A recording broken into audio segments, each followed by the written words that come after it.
जय श्री राम सज्जनों। आज से हम श्रीमद् भगवद गीता के भावार्थ को समझने का प्रयास करेंगे। प्रत्येक दिन किंचित किंचित पढ़ते हुए, अध्ययन करते हुए हम अंतिम श्लोक तक यत्र योगेश्वरः कृष्णो यत्र पार्थो धनुर्धरः तत्र श्रीर्विजयो भूतिर्ध्रुवानीतिर्मतिर्मम तक पढ़ेंगे और इसे समझने का प्रयास करेंगे। आप लोग निरंतर इसे देखते रहें और इसका अध्ययन करते रहें। श्रीमद् भगवद गीता एक अनमोल ग्रंथ है। इसका ग्रंथों में एक अपना ही स्थान है, क्योंकि प्रस्थानत्रयी में इसे स्मार्त प्रस्थान का प्रमुख ग्रंथ नियुक्त किया गया है। दर्शन प्रस्थान का प्रमुख ग्रंथ ब्रह्मसूत्र है। वेदांत प्रस्थान का प्रमुख ग्रंथ उपनिषद है और स्मार्त प्रस्थान का प्रमुख ग्रंथ श्रीमद् भगवद गीता ही है। और तो और श्रीमद् भगवद गीता को उपनिषद भी कहा गया है। कहीं कहीं इसकी उपनिषद संज्ञा भी है। उपनिषद ब्रह्मबोध कराने के लिए प्रसिद्ध है और श्रीमद् भगवद गीता भी ब्रह्मबोध ही कराता है। इसी कारण इसे उपनिषद भी कहा जाता है। गीतोपनिषद। सर्वोपनिषदो गावो दोग्धा गोपालनंदन पार्थो वत्सः सुधीर भोक्ता दुग्धम गीतामृतम महत्।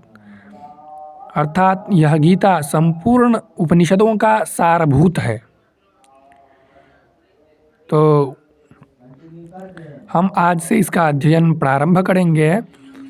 तो सबसे पहले भगवन नाम संकीर्तन आवश्यक है। इसीलिए ओम श्री परमात्मने नमः।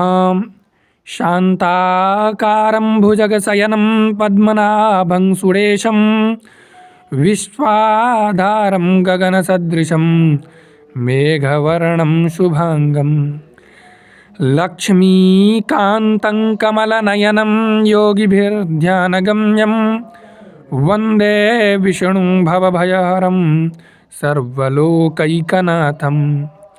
यं ब्रह्मा वरुणेन्द्ररुद्रमरुतः स्तुन्वन्तु दिव्यैस्तवैर्वेदैः साङ्गपदक्रमोपनिषदैर्गायन्ति यं सामगा ध्यानावस्थिततद्गतेन मनसा पश्यन्ति यं योगिनो यस्यान्तन्न विदुः सुरासुरगणाः। देवाय तस्मै नमः। कृष्णाय वासुदेवाय हरये परमात्मने प्रणतः क्लेशनाशाय श्रीकृष्णाय वयं नमः। गोविंदाय नमो नमः। श्रीराम जय जय राम। श्रीराम जय जय राम। श्रीराम जय जय राम। श्रीराम जय जय राम। श्रीराम जय जय राम।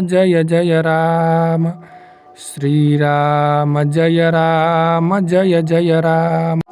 अथ प्रथमोऽध्यायः। हम पहला अध्याय शुरू करते हैं। धृतराष्ट्र उवाच। धृतराष्ट्र उवाच का अर्थ है धृतराष्ट्र ने कहा या धृतराष्ट्र कहते हैं। उवाचो ऊचतुः ऊचुः इस प्रकार से वचन कहने का शब्द रूप चलता है संस्कृत में। उवाचो का अर्थ होता है कहते हैं। धृतराष्ट्र उवाच धर्मक्षेत्रे कुरुक्षेत्रे समवेता युयुत्सवः मामकाः पांडवाश्चैव किमकुर्वत संजय। धृतराष्ट्र जो हैं वो दुर्योधन के और कौरवों के पिता हैं और धृतराष्ट्र अभी संजय से बातचीत के क्रम में उनसे जानने का प्रयास कर रहे हैं, जानने की जिज्ञासा प्रकट कर रहे हैं कि युद्ध का क्या समाचार है।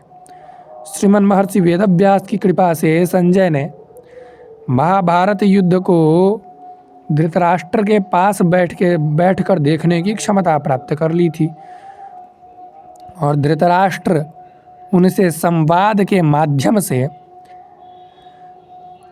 युद्ध का सभी समाचार जान रहे थे। सर्वप्रथम जब धृतराष्ट्र ने उन्हें संबोधित किया तो कहा, धर्मक्षेत्रे कुरुक्षेत्रे समवेता युयुत्सव। धर्म क्षेत्रे अर्थात धर्म के क्षेत्र में, धर्म की भूमि में, क्षेत्र अर्थात भूमि, जमीन, भूमि, धर्म क्षेत्र अर्थात धर्म की भूमि, धर्म की भूमि में कुरुक्षेत्रे, कुरुक्षेत्र तीर्थ है, कुरुक्षेत्र स्थल है, इसीलिए यहाँ क्षेत्र का अर्थ अलग से भूमि नहीं करेंगे तो कुरुक्षेत्र वैसे ही हो जाएगा, तो होगा कुरुक्षेत्र में। तो धर्म भूमि कुरुक्षेत्र में, धर्म की जो भूमि है कुरुक्षेत्र उसमें समवेता, समवेता यहाँ विसर्ग का लोप हो गया है तो समवेता बना। समवेता का अर्थ है संयुक्त हुए या इकट्ठे हुए, एकत्रित हुए। युयुत्सव, जिस प्रकार मुमुक्षु का अर्थ होता है मोक्ष की इच्छा रखने वाला, मुमुर्षु का अर्थ होता है मृत्यु की इच्छा रखने वाला, उसी प्रकार युयुत्सु का अर्थ होता है युद्ध की इच्छा रखने वाला, और युयुत्सु के ही बहुवचन में बनता है युयुत्सव, युयुत्सु, युयुत्सु, युयुत्सव, तो युद्ध की इच्छा रखने वाले। धर्म की भूमि कुरुक्षेत्र में एकत्रित हुए युद्ध की इच्छा रखने वाले।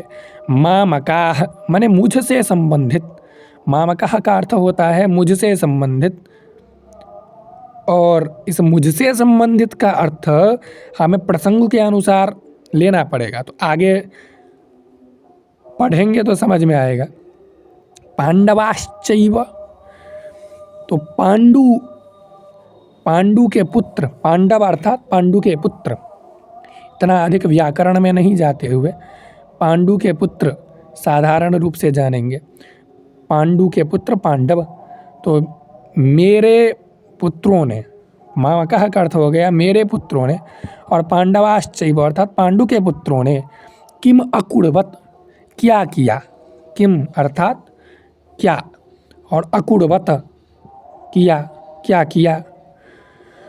संजय, हे संजय अर्थात अथवा संजय, अंततः इसका अन्वय हो गया संजय धर्म क्षेत्रे कुरुक्षेत्रे समवेता मामकाः पांडवाश्चैव युयुत्सवः किम अकुर्वत, अर्थात हे संजय धर्मभूमि कुरुक्षेत्र में इकट्ठे हुए मेरे तथा पांडु के पुत्रों ने जो युद्ध की इच्छा रखने वाले थे उन्होंने क्या किया जी।